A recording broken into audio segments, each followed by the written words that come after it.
Well, a good Friday. Thank you for tuning in to the Gardener's Corner program, a Friday feature here on WKRX and TV Channel 10. My name is Rob Hall. We do appreciate you tuning in. Want to let you know that the Gardener's Corner program today is brought to you by South Boston Memorials and T.G. Brooks Company.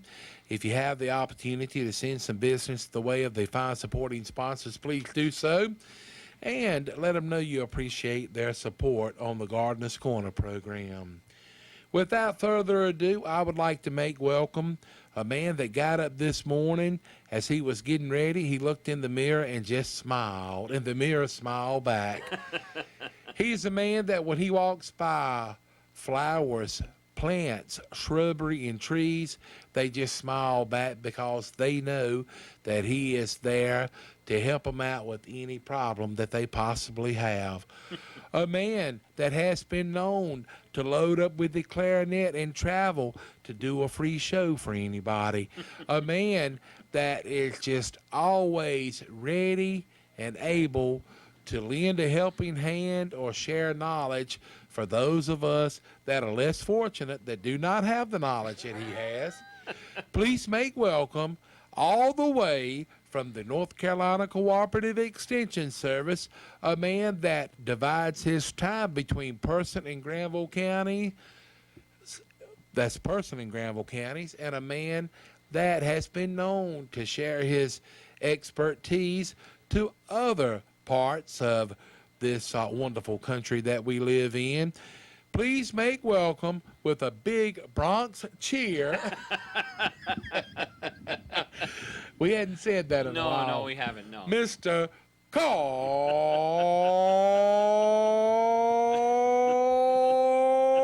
Cantalupe. Oh, boy, I tell you. If anybody has a pin for my swelled ego here. Well, Carl, we hope that you're doing good. And Yeah. here we are, less than a week away from Thanksgiving. And,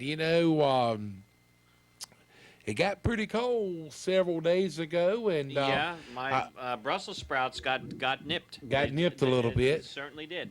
And I think it's supposed to be down in the 20s tonight.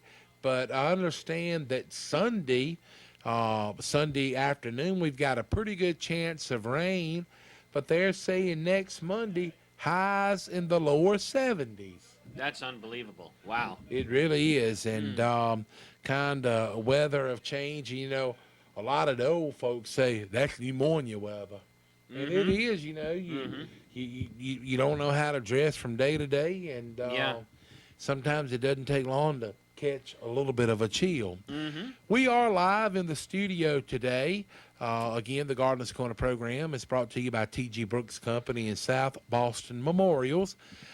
If you've got a question for Carl, you can call 336-599-0266. Again, that's 599-0266.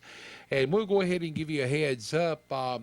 We will have a pre-recorded edition of the Gardener's Corner program next Friday, Black Friday, the Friday after Thanksgiving.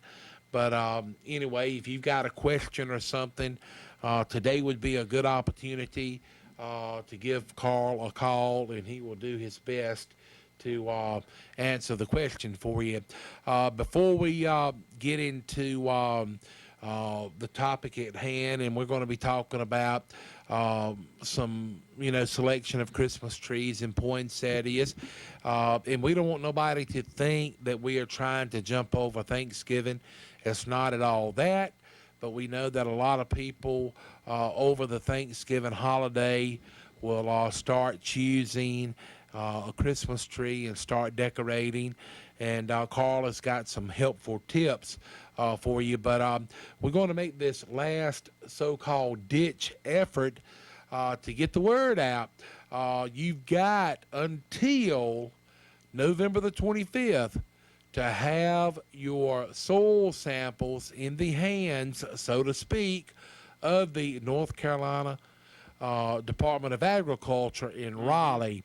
and the 25th, I believe, is this upcoming Tuesday. Tuesday, yeah.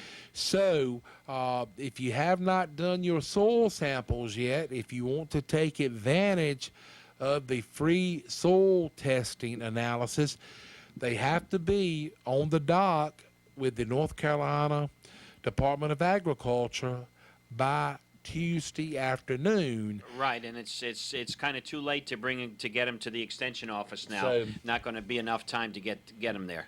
Because of some of the personnel taking vacation and things. But now, if you've got a bunch of soil samples, I don't know if you could contact the Department of Agriculture and deliver them yourself oh, to Raleigh. Sure you can. So, but I'll just bear that in mind. But it's about a 3-week turnaround now, Carl. Yeah, it's actually 3 to 4 weeks now. Okay, and after Tuesday, the $4 per sample fee will come into play, and it will run through the end of March.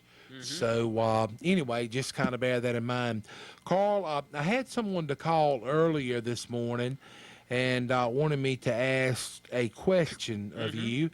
And the question, they wanted to know, when was the best time to cut monkey grass back? Okay, monkey grass or liriope can be cut back. I'd probably wait until late January, early February. You can just take out your string trimmer and just kind of mow it down, and that works well. I'd probably wait until that time. Might be a little bit too early to do that now. So you saying hold off to about the end of January? Yeah. Okay. All righty. And speaking of that, it's a few trees that can be pruned, this time of the year and coming up. Yeah. But it's a lot of trees that you need to wait until late February or March. If you would touch on the varieties that could be pruned now. Yeah, elms, birches, and maples, and also dogwoods. We call these the bleeders, and they have a tendency to bleed sap if you cut them in the spring when you normally cut other trees in February or March. So the elms, the birches, and the maples you can go ahead and prune now if you have to, along with the dogwoods. Okay. All righty. Again, we are live in the studio today, 599-0266, if you've got a question for Carl. But we'll kind of jump right in. And again, we don't want no one to think that we're jumping over Thanksgiving. It's not at all that. But it's just some tips that we're going to be trying to pass along over the next few weeks or so about selecting the right Christmas tree. That's right. And there's a few things you need to know, especially if you have never put up a Christmas tree before in the home. You kind of have to ask yourself a few questions. You need to know where in the home the tree will be displayed, the size that you need, and wherever you put it will tell whether all the sides will be displayed. Other characteristics such as tree density, color, and fragrance should also be considered. Next, determine whether you're going to buy a cut tree or if you want to visit a choose and cut farm, which there's a lot of those around now, and a lot of people take advantage of that as well. Let's see. In North Carolina, there's a number of native-grown trees available for purchase, including Fraser fir, white pine, Virginia pine, red cedar, Leland cypress, and others. Fraser fir has all good qualities of an excellent Christmas tree, such as fragrance, good needle retention, and freshness. Its strong limbs will hold ornaments very well. You can also look at white pine. It's a softer textured tree with more pliable limbs than those of the Fraser fir. Its needles are somewhat longer than most other Christmas tree species, but it retains its needles well. Virginia pine is often sold from choose and cut farms and has the good qualities of the pine, such as fragrance, needle retention, and suitability for ornaments. Many people prefer red cedar because it's been a traditional southern Christmas tree. Red cedar has a nice fragrance, but its flexible limbs will not support many or heavy ornaments. Red cedar may dry rapidly in a warm house if it's not well watered. Leland cypress is a relative newcomer in the Christmas tree market. It has a lighter green color than red cedar, and also has soft, flexible limbs, and has an attractive shape. Like red cedar, Leland cypress dries rapidly in a warm house. Freshness, which generally equates to the water content of a tree, is important when selecting your Christmas tree. For certain species, freshness can be determined by the condition of the needles. Fresh needles of firs and spruces will break when bent in a manner similar to a carrot, but the needles are not brittle. Pine needles will break only if they're very dry. You can also bounce or shake a tree to see if the needles are firmly attached. Older dead needles should fall off, but not the younger green needles. Once you purchase your tree, keeping it fresh requires watering on a regular basis and avoiding high temperatures. If the tree is bought several days before it is to be decorated, it should be stored outside in a cool, shaded area. The base should be sawed about 1 inch above the original cut, and then the base placed in a container of water, your tree stand. Sprinkling or misting the tree with water will also help to retain freshness, but the tree should not be soaked. Before bringing the tree in the house, a square cut should be sawed on the base. The base should be kept in water throughout the entire period that the tree is in use, and the water level in the stand should be checked daily. Do not let the water level go below the cut end, otherwise air will be drawn up into the tree's vascular system, decreasing water absorption when the tree stand is refilled. And research has shown that water additives are not needed and may even result in excessive drying. The tree stand should have an adequate water reservoir for the size that you select. A 3 or quart capacity is not excessive for a 6 to 8 foot tree.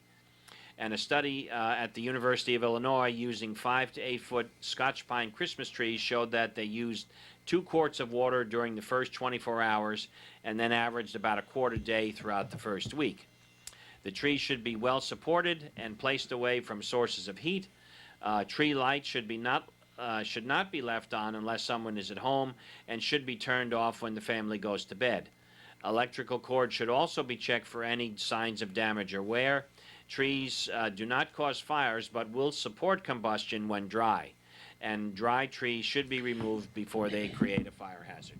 Well, Carl, a lot of people, they like to use a live Christmas tree that has been dug up, and it's pretty much a ball and burlap, more or less. That's right. Now, as you have told me in years past, that it's kind of tough on the tree to bring it inside for it to get used to the warm temperatures inside of the house. That's right. And then to move it out and put it into the cold weather.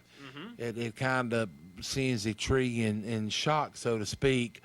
But now, for those people that will buy the ball and burlap Christmas tree, do you water it or anything? Yeah. As far as if you want to use a live tree, let's see here, pull up some things here. Thought I had this right here.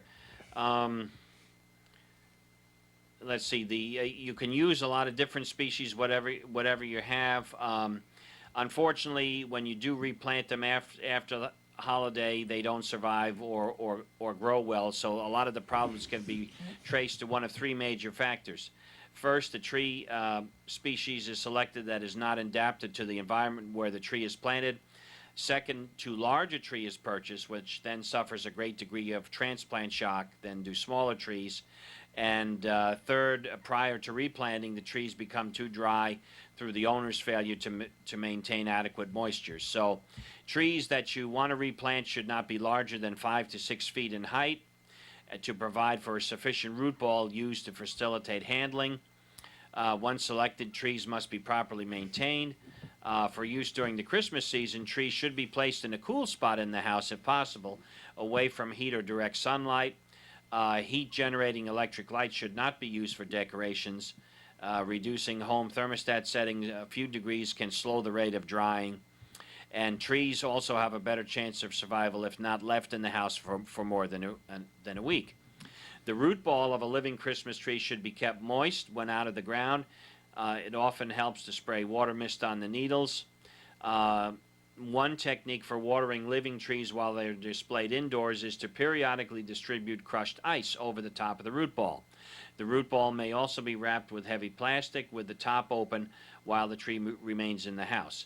This technique allows for watering the tree without allowing water to reach the floor or the table.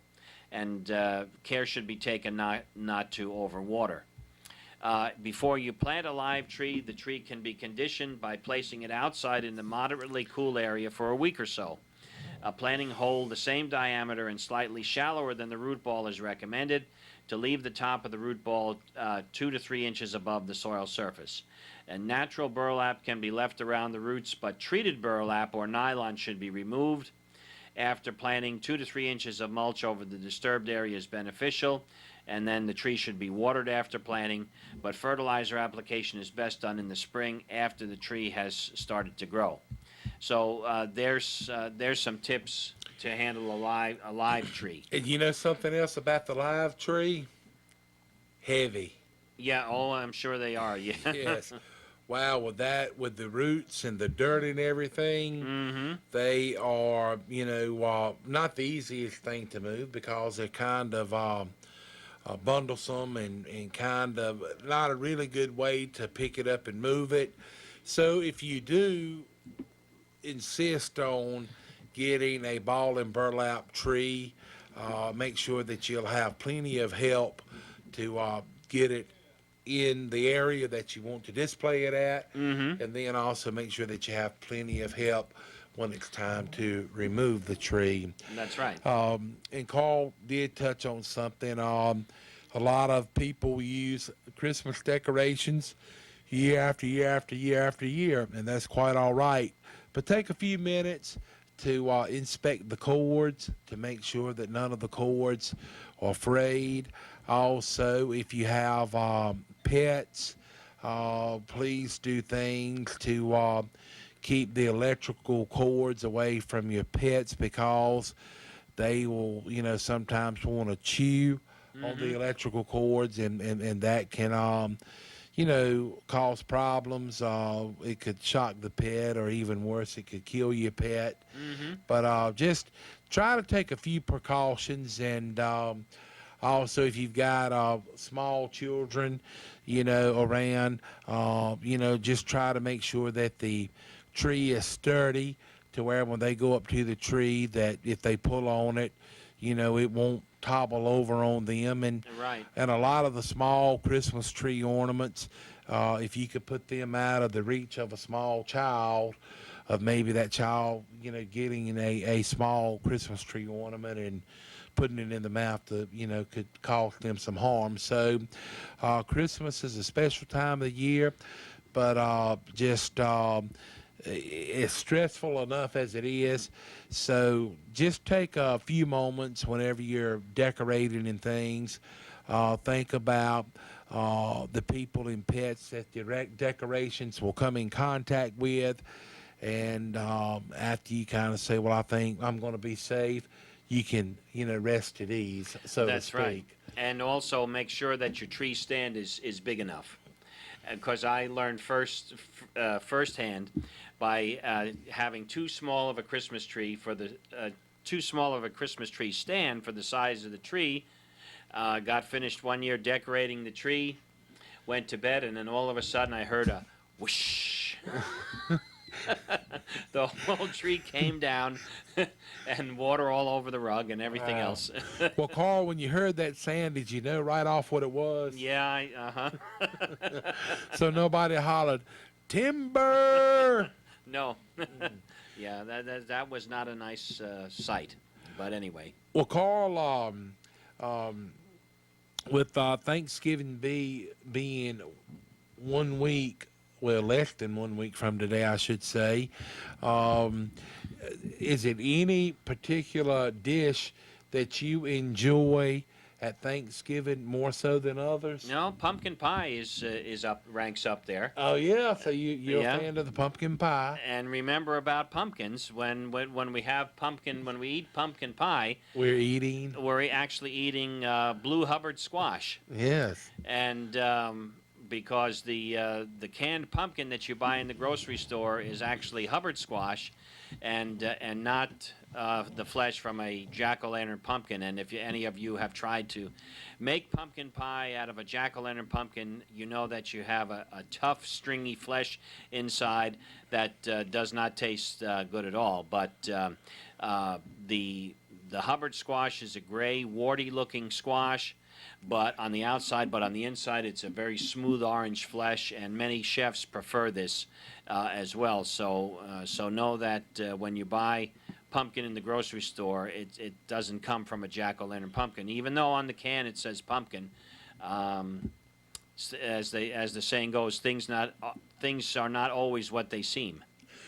Well, Carl, years ago, I didn't care for turkey at all, but I have gotten to where, I enjoy turkey, the dressing, the gravy, the cranberry sauce, and all the things that go along with it. And that's something else, right here this time of the year, with all of the wonderful, cooks and bakers, that we have in this area, and some of the decadent confections that they come up with. It is just really, a good time of the year for those that enjoy things like that. But if you're someone that doesn't want to put on any weight, it's a tough time of the year. Very tough, very tough. It really is. But so pumpkin pie is your pick. Yep.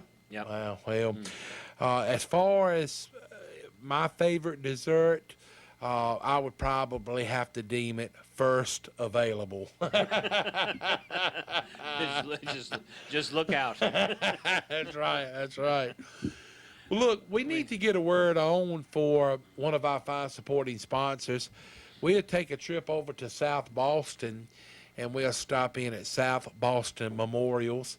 They are a fourth-generation memorialist. They've been in this business, I'm thinking, since maybe 1956, but they're nice people there to serve you at South Boston Memorials. South Boston Memorials, located 1439 Seymour Drive in South Boston, Virginia. They offer granite markers, monuments, and mausoleums. For more information, visit the website SoboMemorials.com or call 434-572-3859. South Boston Memorials have been in business and family-owned since 1958. In-house laser etching is available at South Boston Memorials. They have over 300 granite memorials in stock. For all of your granite markers, monuments, and mausoleums, stop in and see them right there at South Boston Memorials, located 1439 Seymour Drive in South Boston, Virginia, or call them at 434-572-3859 and visit the website SoboMemorials.com. That's South Boston Memorials, located 1439 Seymour Drive in South Boston. Here we are, and Carl just informed me that I was wrong. You know what, Carl? That's the first time I've been wrong in the last 30 seconds. Well, what do you know? Imagine that. But South Boston Memorials has been family owned and operated since 1958. I'd said 56, but I guess the reason that I was thinking 56, that was the year that Carl graduated high school. Don't let the gray hair fool you. I'm not that old. I just had to throw that in. Carl, a lot of times, with baking and things, people will be using flour, sugar, maybe cornmeal, and other things. When the people get ready to do some baking and things, they may come across some cereal and pantry pests. Yeah, sometimes you'll have an unwanted surprise, unfortunately, and then we get calls at the extension office and ask us, well, what's going on here? What's in my flour? So we generally deem these cereal and pantry pests, and there's a lot of stored food pests, insects, and they're introduced into our homes in infested food products. Some invade the homes through normal methods of entry, but there's hardly a food item in the kitchen or food pantry which can escape being infested by some pest if it remains unused and exposed in a dark corner or drawer long enough. All items are susceptible, including spices, hot pepper, ice cream cones, and even cereals, grits, and cake mixes.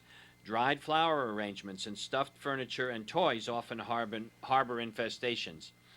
Stored food pests are economically important and are responsible for millions of dollars of loss every year in stored foods and other products.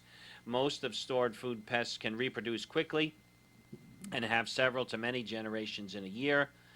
Many species are active the year round after under suitable conditions. Large populations of these food pests may develop in unused or undisturbed foods which were infested when purchased.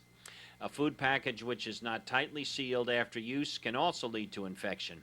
From the infested food packages, the pests may spread to other exposed food, and often the only way that one knows of their presence is by discovery of an infested and infrequently used food item or encounter flying or crawling adults coming from the pantry shelves. Moths and beetles are often attracted to lights or windows and may indicate an infestation. The presence of stored food pests is not an indication of uncleanliness, since infestation may be brought home in purchased food. And probably the more common insects that you can find, or the insects that will alert you to having a problem, one is the Indian meal moth. Indian meal moth can occur in a lot of stored food products, and with all of these insects, the insect eggs are in the product when it's milled, and the eggs hatch out into larvae and adults after the product has been processed. So the Indian meal moth, one dead giveaway is that you have them, as all of a sudden you'll see these kind of tan colored moths flying around in the house. And usually you can trace those back to your stored grain products. And with Indian meal moth, a lot of infestation occurs in dry dog food. And I've actually gone into a store and walked down the pet food aisle, and you see where the dry dog food is, and you start seeing these tan moths. Now that should be a dead giveaway that you don't want to buy that product, Right. because you'll just be bringing it home. You've got Indian meal moth. You also have what is called the confused. I like the names of some of these. The confused flour beetle. And present in flour. And again, you open it up, and you see these little tiny beetles crawling around in there. Of course, you get more protein with no extra charge, but a lot of people don't like that. You have the cigarette beetle, and you have the drugstore beetle. And these are all, and how they got their names, I don't know, but that's what they're called. Well, when you mentioned the cigarette beetle, it may be different, but I know that I used to deliver to several different tobacco factories, some that processed tobacco and some made cigarettes. Okay. And they used to have these little so-called traps that they would put up through the factory. Uh-huh. And then they would go and retrieve these traps, and they would open them up, and they would have to kind of take account of the number of beetles that was inside of the trap, and they used some type of mathematics to get an idea of how many actual beetles, was there, in the factory. Right. And once a year, they would fumigate, and that was to take care of the I'm gonna call it, tobacco beetles, but it may be the cigarette beetle. It may be the same thing. I'm not real sure, but It could be. anytime that you have these products that are infected, just go ahead and discard them. And when you're grocery shopping, if you need a just say half a pound to maybe 1 pound of flour, you know, buy a small bag. Don't buy the 20-pound bag. That's right. And kind of keep your stock at home rotated. First in, first out, and And that's a good idea. And a lot of times, well, even I was in the store the other day and was buying dry dog food, and a lot of times the stores don't rotate their stock. They'll put the new stuff in front of the old Right, ones, that's and right. then they wonder why they have these problems. So Yeah. so look at the date. that's right. That will help you out a lot. And sometimes different places put specials on, and you'll buy up a lot of one thing, and that's great if you're going to use it. But if you buy a lot of these items and you never use them and you have to discard them, it wasn't no special at all. No, So, that's right. I got a few pictures of what these insects look like, and of course these are greatly enlarged. They're not this big. They're very small, but they're enlarged just to show you, the features of the insect. Here's the cigarette beetle. Here's the drugstore beetle. This is the confused flower beetle, and this is on the head of a little small forceps here, and so it's kind of brown, kind of a dark brown. And this is the red flower beetle. This one is the sawtoothed grain beetle. It has the body segments are narrower at the top. This one is the merchant grain beetle. This one is the rice weevil. Now the weevils are snout beetles, and you can see they have a long snout, and that's why they're called weevils, because of they have it is a snout beetle. So the rice weevil. Here's the maize weevil that get into corn, and then with farmers that store grain on the property in silos, and I guess this is probably more common in the Midwest. This is the granary weevil. They can actually get into the stored grain products like corn. when they're called the boll weevil, is what pretty much That's another snout beetle. Yeah. done the affects cotton, correct? That's cotton, right? Mm-hmm.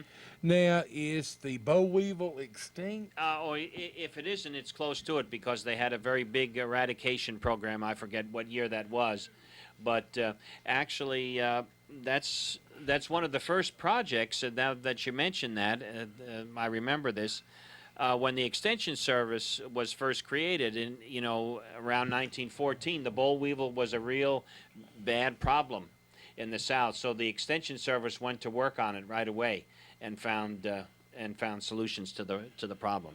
Now, Carl, the picture that you have on the screen now, you say that is the granary weevil. Yes. Uh-huh. Now, is that is one that would be in corn and wheat Yeah. and stuff like that? And I would imagine the farmers have to, treat with certain insecticides, probably fumigate those, and then they allow it to work, and then after a certain amount of time, then it dissipates. Okay. Yeah. And the last one is this is the Indian meal moth, and these are pretty large, so you can see these flying around, and it's kind of a grayish, nondescript moth.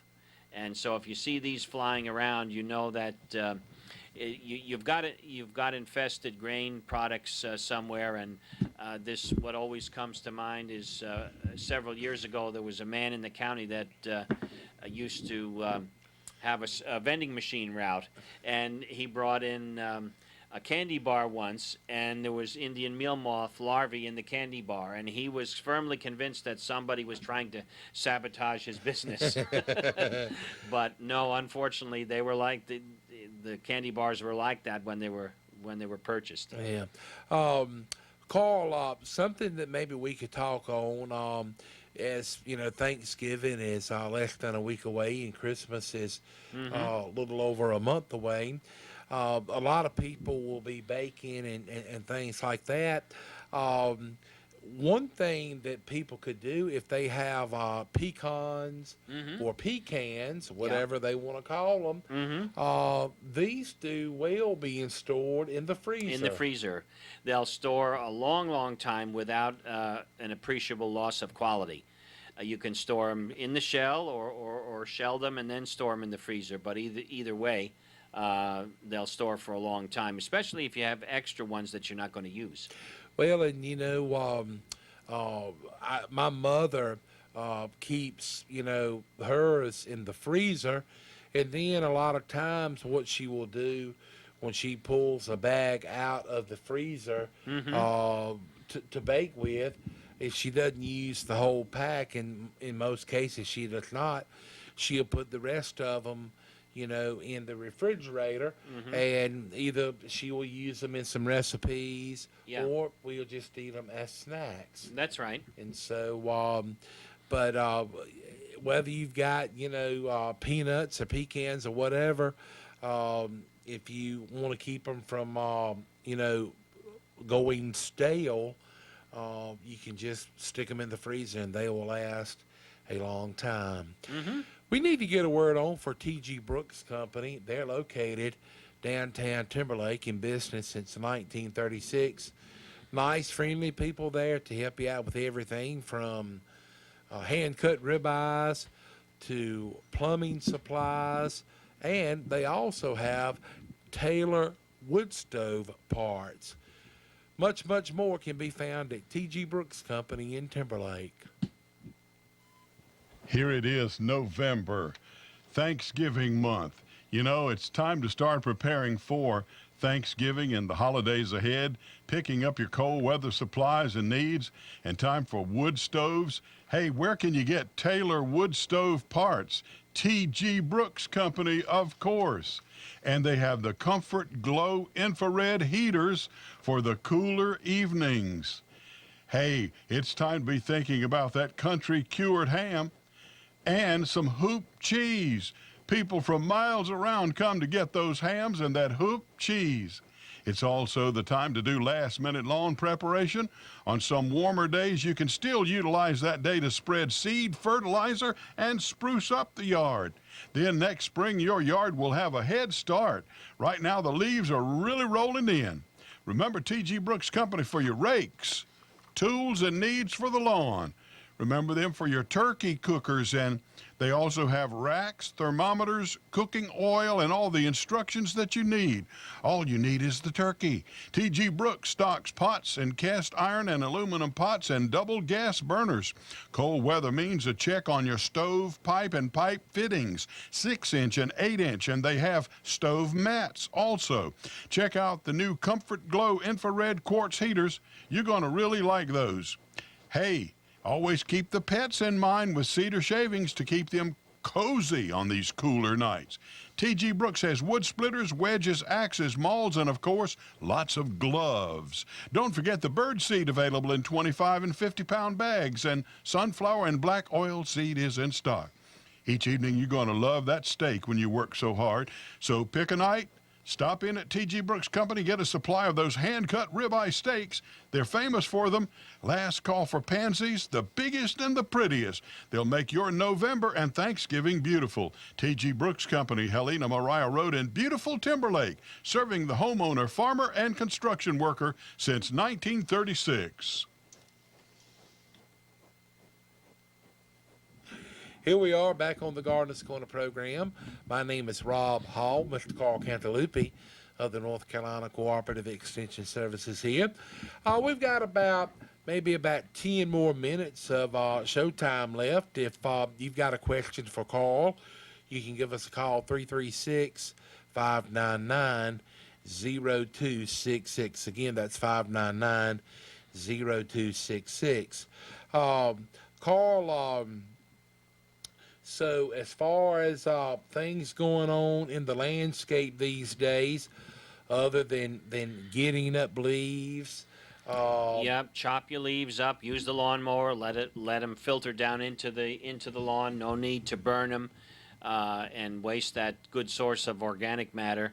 Letting that go to waste like that. And again, hold the pruning tools. Don't get in a mad rush to prune everything down, because we want to let nature's temperatures harden plants off. And if you prune too early, you're going to get a lot of winter injury on the part of the plant that you leave behind. So it's best to prune away the winter injury. And so with most plants, you're looking at late February, early March with fruit trees. That also holds true for crepe myrtles and other trees that come out later on. In the spring, butterfly bush, I would put that in that classification as well. Don't make the mistake of pruning shrubs that flower on last year's wood. Azaleas, camellias, rhododendrons, forsythias, or yellow bells. If you prune those now, you can say goodbye to your flowers this spring. okay, It's not going to hurt the plant, but you'll ruin your. you take away the beauty. That's it. So those plants always prune immediately after they flower, and at that time, if the shrub is really big, like a forsythia, you can really go to town on those shrubs, and then still have enough time for that plant to make flower buds. Okay. Also, if you have done your soil samples and received the results, still plenty of time to put out your fertilizer on your cool season grasses. That's right. And you can put out lime anytime. So that's a few things. If you need it. Yeah. If you need it, that's right. And now, Carl, you had said earlier about your Brussels sprouts received a little bit of cold damage. Yeah, I'm going to assess to see the condition of them, if they're still usable, because I had pinched the tops of the plants out to encourage the formation of the sprouts, but they were still a little small, and so I'm going to go out tonight and see what they look like. We'll see how cold it will get. My gut feeling is that they'll be good if you use them right away, but they probably won't have a long storage life. Okay. Carl, if it's maybe some of our listeners still maybe have some mums left over from, Halloween, and they have not planted them yet, is it okay to go ahead and plant them? Get them in the ground, make sure the root ball is wet. Give it a good watering, saturate that in the soil, get them planted, and then let nature take its course. It's going to die back naturally, and then once they've died back, you can clip the dead stems down to the ground. So just wait until all of it is pretty much dead before you clip it off. Then, okay. So some useful hints. And Carl, now we have talked this morning about several different things, and you had said you like pumpkin pie. How do you feel about sweet potato pie? Sweet potato pie is another good one. And speaking of sweet potatoes, there's a lot of different varieties that we grow in North Carolina. And here's a slide. You might not be able to see the names, but I'll go over them for you here. These are a combination of moist flesh and dry flesh types, starting from the upper left: Puerto Rican, Covington, Beauregard, Hernandez, O. Henry, and we have a purple variety as well. This is what they look like when they're sliced, and I've got some slides of individual ones. Like the Covington is widely planted and grown. This is what it looks like peeled and sliced. Beauregard is another big variety that's grown in North Carolina by vegetable growers. This is what they look like sliced. Hernandez is another popular one. And then we have the purple sweet potato, and just look at the color of this one after it's prepared. Really, really nice. This is the Puerto Rican, which is a white flesh typed sweet potato, and the O. Henry. And so those are a few of the different varieties that we have. Now, remember that we do not grow yams in the United States. The true yam is of a totally different genus. We don't grow them, but we got a bunch of them here. Even if you buy canned yams in the grocery store, they're not yams; they're sweet potatoes. But it's a term that was brought over into this country from the African blacks coined the term nyami, N-Y-A-M-I. That referred to the starchy tuberous plant that was grown over there. But they brought that word over here, and from nyami they got yam, and then that term stuck. So we generally refer to yams as moist sweet potato varieties, while we call sweet potatoes just the white flesh types. But the bottom thing to remember is that they're all sweet potatoes. Something that I would like to throw in talking about potatoes, Irish potatoes are best stored in the refrigerator. They will last a long, long time. Sweet potatoes, on the other hand, they do not like cold weather. Yep. But if you store the sweet potatoes properly, you can have sweet potatoes throughout the winter, through the spring, and through the summer until it's time for the new crops to be harvested. Right. And a lot of,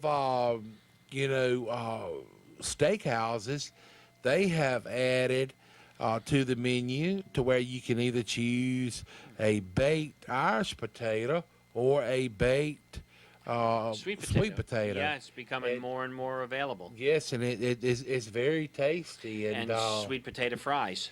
It is. It's a lot of places. I have eaten some sweet potato fries, not many. But Carl, a lot of people, they like a baked sweet potato to put butter and cinnamon and all this stuff on it. You know what? If I ate a baked sweet potato, I like it just like that. Don't put anything on it. And so I am a fan.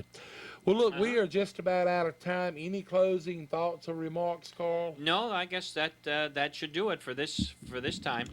Well, we want to take this time to wish each and every one of you all a happy and safe Thanksgiving. We have a show for you all next Friday for the Gardener's Corner program that will be pre-recorded. Carl is actually off from work that day, and but we do have a Black Friday edition of the Gardener's Corner program for next week. But we should be back live in the studio coming up on Friday, December the 5th. Good Lord willing. Right. But again, happy Thanksgiving to you all. Thanks to our sponsors, T.G. Brooks Company and South Boston Memorials. Thanks to Mr. Carl Cantalupi. Thanks, and Rob, and as a big always. thanks to our viewers and listeners of the Gardener's Corner program. So for the Gardener's Corner program, my name is Rob Hall. We want to wish you and yours a happy and safe weekend.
$250,000 to do it. Your funds can be available in 5 days. There are no application fees, no